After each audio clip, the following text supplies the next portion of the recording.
You've kind of shared a lot of nuggets about way things are and way things are moving. I'm curious for yourself. This is more, I guess, a theoretical question, but you kind of hit on the process, kind of the technology, kind of the leadership. You talked about the modern climate of what people are doing to accelerate that. Imagine I'm a CIO. We're in one of those industries like you just talked about. Maybe we don't have as much technical help. We're in that manufacturing space, possibly. This isn't like conjecture, like there are actual bills being passed into law. They're going to make significant investments in US manufacturing going forward. The CHIPS bill being, very prominent right now in the news right now. So like the government wants more companies to make things in America. We know that you already said that these industries have not invested as much as they probably should have into what the new experience is potentially going to be. If I'm a CIO at one of those companies, what are you telling me? What do I got to embrace? What are some of the things I got to embrace to tackle this? You kind of hinted at it on the recruiting side with saying, hey, you got to lift some of these requirements and standards, like not because it's not needed, it's because it actually has a negative effect. You kind of hinted at some of the things that, let's say, a modern CIO needs to be very aware of. What are some other tips and tricks that you think, or things and suggestions that you say, hey, if you're leading an organization that's stuck in maybe legacy ways, these are some things you got to embrace or should embrace pretty quickly? I think the very first thing that really comes to my mind, Albert, is something that companies are terrible at, and that's creating priorities, right? Really creating priorities. Okay. And I'm going to go there because a lot of companies translate digital transformation to we're investing in technology. Let's get everybody's wish list on the board. Let's prioritize them. Let's build an app. Let's upgrade the website. Let's upgrade the ERP. Let's put this new system in. Well, yeah, we'll put, some money aside to do some security. We'll do some money on the side to do some work around customer. And all of a sudden the CIO is looking at this thing and saying, I got 45 priorities and a staff of 30. Okay, that math doesn't work, right? Or they're 450 with a staff of 300. Just add a zero. I see it every single way to go. The very first thing that CIO really needs to do is listen for that one thing. What's the big thing that organization's really going to rally around? That's what they need to listen to. You talked about manufacturing, money being poured in certain sectors. I see that happening in construction. I see that happening also in healthcare. Right? The CIO isn't going to know initially what that strategic direction is going to look like. But the same way you're echoing things that I'm saying, that's what the CIO needs to do. What if we did this?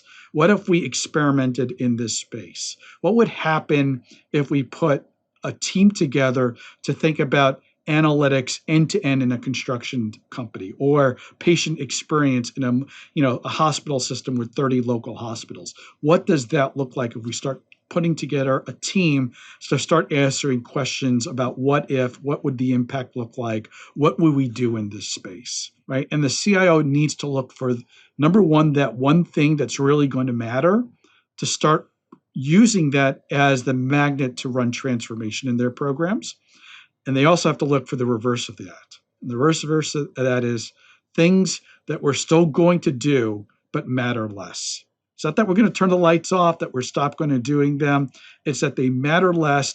And when that business executive comes in and says, I need IT to go do A, B, C, and D for me, the CEO is going to be back up there and saying, you're not our top priority right now. Our top priority is this one thing.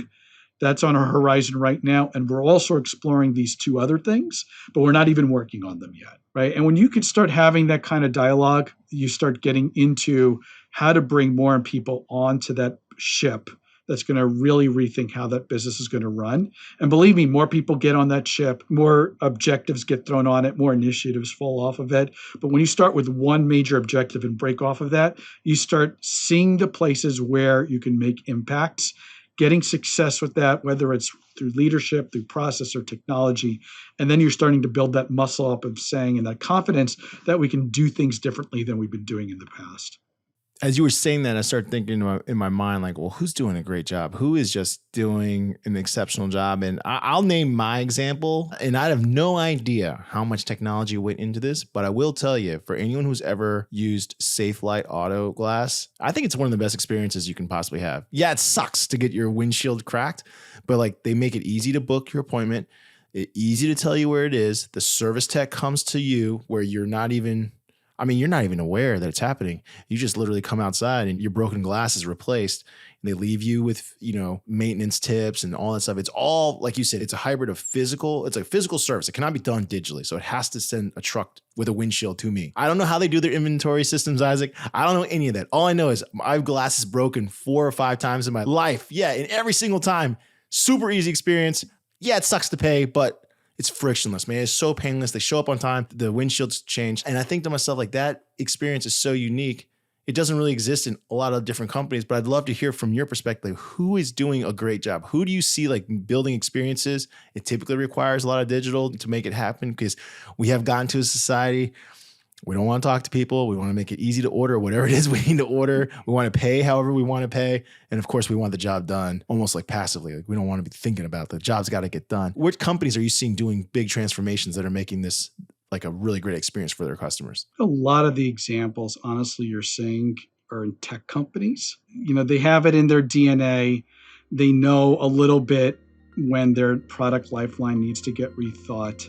That's why we use Netflix as an example all the time. They're constantly challenging themselves. I don't think we see a lot of great examples. Honestly, Wow. I think this is still an area that companies are struggling. We see bits and pieces of it at different times. IT Visionaries is powered by Salesforce Platform and Dreamforce 2022. Catch the news and insights coming out of Dreamforce this year for free on Salesforce Plus. That's salesforce.com/plus. That's PLUS. Content will start rolling out on September 20th.